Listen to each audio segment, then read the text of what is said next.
Hello everyone and welcome back to another Wizard101 video. Today I want to do what I'm sure has been done a million times, but I think it would be fun now to strike the iron while it's hot, while everyone's still talking about console edition. Let's talk about ranking the Wizard101 schools. Now first off, let me start with two things. First, I did make a what school you should play for console edition like a few weeks ago, and that video is different than this video because that video generally had beginners in mind. It was with the idea of generally like what would a beginner find easiest to get into the game, to ease into the game, what should they pick? Well, this video is more a worst to best ranking, so this will go over what I think is the worst school for the max level compared to the best. Now, before I get into the video itself, let me talk about the second thing I want to talk about, which is this video is kind of pointless. I'm not going to lie to you, ranking the schools in this game in the modern level 170 lens is pretty much pointless, and the reason for that is, at this point in the game, every school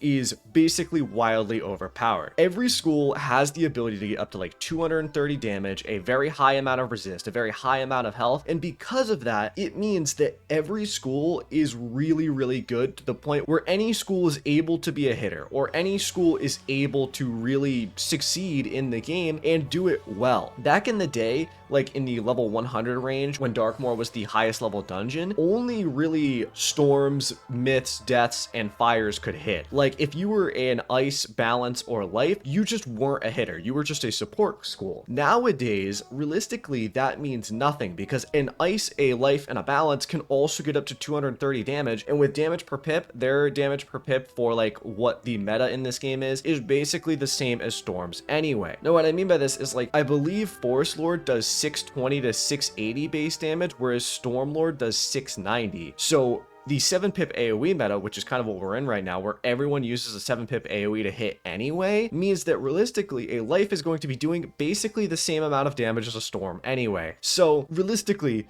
this video is kind of pointless, but I figured that it would be fun to rank it anyway, say what I think the worst to best is, and kind of generally go over it. And I will again say before I get into this, I'm going to make some people mad in this video, and I think that that's funny. I like making people mad. It's basically rage baiting, and I've been rage baiting before it was cool, because I used to rage bait in my old videos as well, which I think is hilarious. So without further ado, let's get into the video. Now starting off at the bottom, similarly to actually the last video as well, let's talk about balance, because unfortunately balance is not that good still. Most of the problems balance had in the early level doesn't really apply to max level anymore. Like you do have decent damage, and realistically your like damage on spells isn't that bad. However, balance has two kind of main caveats to them that makes them really the worst school when it comes to this game, which is the fact that their blades do less, so they're 25 base percent blades instead of 35, which every other school has. If you're trying to be a hitter on a balance, you're going to be struggling quite a bit more than other schools because your blades are just simply worse. On top of that, one thing I've found with balance that kind of causes it to struggle a little bit is the damage that the gear gives on top of using damage jewels. I found that you can't get as much pierce as other schools. Now that's not to say you can't get a good amount of pierce. You definitely can. You can still get up to like 40% pierce with having like in the 220% plus damages. However, I do find that out of all the schools, they tend to have the lowest amount of pierce at max level. I don't know if that's just me. That could just be me being suboptimal, but I found that balance will struggle to get up to that like 45% pierce that every other school can get to, while also having 230 plus damage. Now again, I will say no school in this game is bad, and balance is certainly not a bad school at max level. I just find that out of all of the options, if I were to go for like what school I think is the best and what school I think the worst, unfortunately balance is probably the worst school at max level. I don't think that there's any other school that really fits the bill of being the worst school at that max level. All right, next up, we're gonna talk about a controversial pick, because this one for me it's funny. It brings a smile to my face because I already know some people are gonna be mad, but I think fire is the second worst school at max level in this game. And you may be like, why, Noah? Fire is amazing. It does a ton of damage. It has usually the second highest damage in the game after storm, and it has a very high damage per pip. Yes, however, fire has a problem where they have a lot of damage over time spells, and currently the the meta in this game, what everyone uses is 7-pip AoEs to hit the boss enemy, and Fire Dragon is probably the worst 7-pip AoE in the game. And the reason for that is that the enchant is split between the first damage and the damage over time, which means that fire ends up doing less damage than any other school with a 7-pip AoE. On top of that, since that initial hit doesn't do as much damage, the feints aren't really as effective for fire because the damage over time isn't affected by feints, which I find means that fire tends to be a little bit worse than other schools. Now, obviously, fire's not bad. They're just as good as every other school when it comes to generally going through the game, and you can get up to a really good amount of damage and pierce on a fire. However, I find that basically, if every other school can do more damage with their 7-pip AoE, and then also on top of that have better stats in like health and generally things like that, Fire's real only kind of benefit is the fact that their new Wallaroo AoE is probably a higher base damage than some other schools, and I find that that's not enough to make up for the fact that their 7-pip AoE kind of sucks. So unfortunately, I have to rank Fire at the second to last in terms of worst to best schools. Now, again,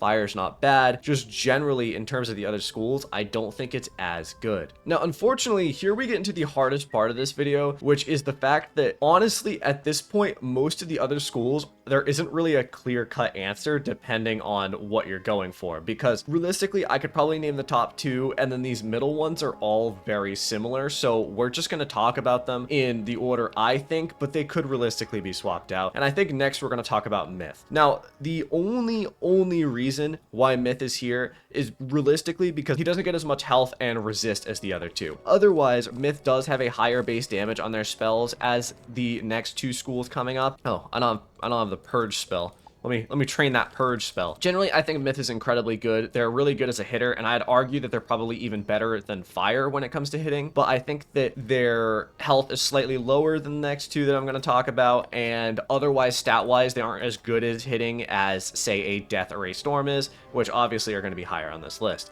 So I think Myth probably unfortunately falls into this, despite the fact that Myth is my favorite school. I think that Myth is generally a very fun school, but the problem with Myth is that their gimmick basically falls off a cliff after the first arc anyway, so I don't know, do with that as you will. All right, next up, let's talk about Ice. Now, Ice, I think, is very good at max level. The problem with Ice has always been that it very much struggles through Arc 1 and Arc 2, but Ice is not bad at max level. In fact, it's incredibly good. Again, you can get up to that 230 damage range while also having like 70% resist on an Ice, which is insane. Like, you can have an insane amount of damage and still generally do good. The main issue with Ice is the fact that the base damage on Frost Giant is only 570, which if you compare that to basically every other school 7-pip AoE, it is the lowest. But I don't think that that's enough to stop Ice from being right here. I think Ice or Myth could have been swapped, and the only real reason that I think Ice is above Myth is because of the fact that their resist and their health is going to be insane. You're going to be getting like 14,000 health or so, and like 60 to 70% resist on an Ice at max level, which is just going to be insane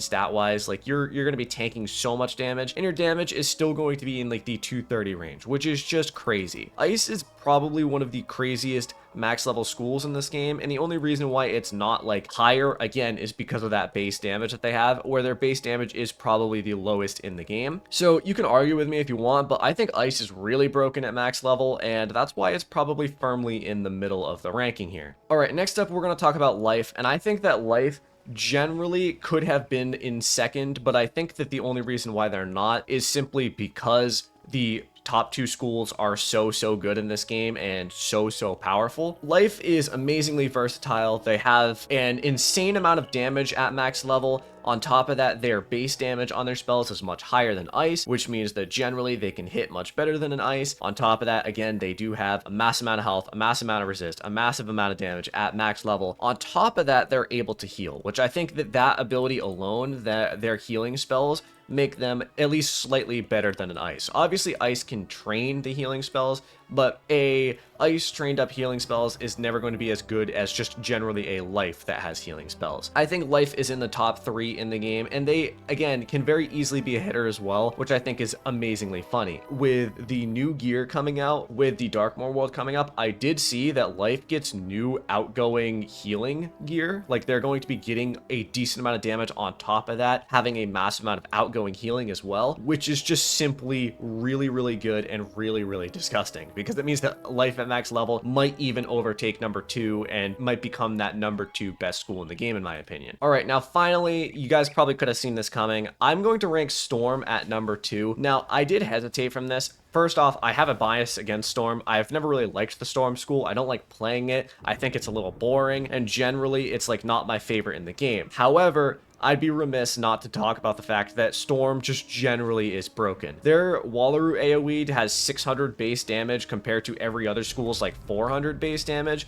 which means that their AoE at max level is going to be doing so much. Stormlord obviously has 690, which is the second highest 7-pip AoE, I believe, after Orthrus. And really, at max level, the only issues that Storm has is they have less resist than the other schools and they have less health. But if you have a good support, you're never going to die anyway. And just generally, your damage per pip is higher. The only reason why Storm isn't at first is because the first school is just so good. Obviously, you guys already knew going into this video what the best school in the game was, but generally, I would say Storm is incredibly good at max level. And really, if you have the best gear in the game, you're going to be more than living. Like, you have 9 to 10,000 health, which isn't a ton, but you're going to find that you're not going to be dying nearly as much as you'd think with having the lowest health in the game at that max level. And again, you have that like 240 damage, a bunch of pierce, and your base damage on your spells is really good as well. You only do maybe slightly more damage than the other schools, but that slightly more is enough to go very far, and your mob killing spell is going to be so much better than every other schools in the game, which automatically makes you really good. All right, now finally, everyone could have saw this coming. It's Death. Obviously, Death has been the best school in the game for many years, and it's probably going to be the best school in the game for years to come. They have heal back spells, which is just so broken. Their damage per pip is incredibly good as well. Their 7-pip AoE might be slightly weaker than other schools' 7-pip AoEs,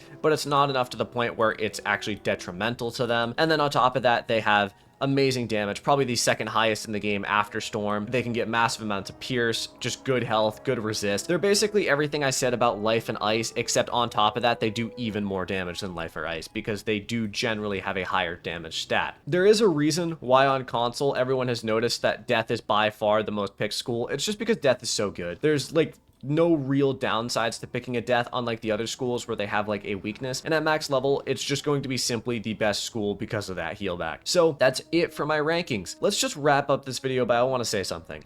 I've talked about this in the past, but school identity at this point in the game is pretty much dead. The differences between these schools are basically negligible. And I mentioned that at the beginning of this video, but let me just reiterate the fact that while this is a ranking from worst to best, that doesn't mean that any of these schools are bad. Balance still isn't bad. It's still incredibly powerful, and you could solo through max level very easily. At this point in the game, power creep has reached the point where every school does an insane amount of damage, more than is necessary for how much health the enemies have. Realistically, that means that at max level, every school is just really incredible, and the only differences between them is really their versatility, which is why things like Life and Death are so high, because they're so versatile compared to schools such as Fire and Myth, which don't really have any like support options. So realistically, that's it for this video. I'm not gonna lie, some of them might be a little bit rage baity. Like, I think putting Fire second to worst was a little bit rage baity, but I think that that's funny, and I think someone out there will be mad about it, and I think that puts a smile on my face.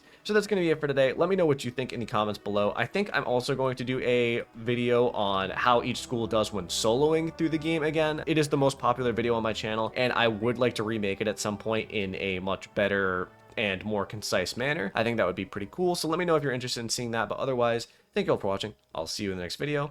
Have a fantastic day.